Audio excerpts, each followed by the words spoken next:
সন্তান, লাকসামের সন্তান। জাতীয় মসজিদের খতিবের মিম্বর পেয়েছেন। বাংলাদেশের হায়াতুল উলিয়ার ওই আওয়ামী লীগের দেওয়া স্বীকৃত সনদ ওনার নাই।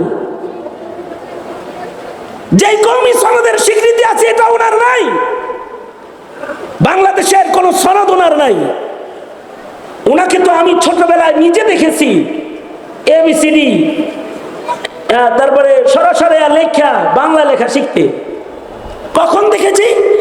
যখন উনি শেখ আব্দুল ফাত্তাহ আবু গুদ্দা রহমতুল্লাহ আলাইহির সোহবত সেরে বাংলাদেশে এসেছেন, তখন উনি চিঠি লিখতে পারতেন না, পত্র বাংলায় লিখতে পারতেন না।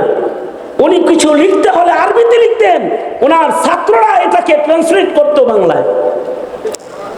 সেই আব্দুল মালিক জাতীয় মসজিদের মিম্বর পেয়েছে, এটা ইলমের সম্মান। কারণ লোকটা যা দেখা যাইতেছে, মাথার তালু থেকে পায়ের তালু পর্যন্ত, মাথার চাঁদি থেকে পায়ের তালু পর্যন্ত পুরাটা ইলম দিয়ে ভরা, ইলমের সম্মান।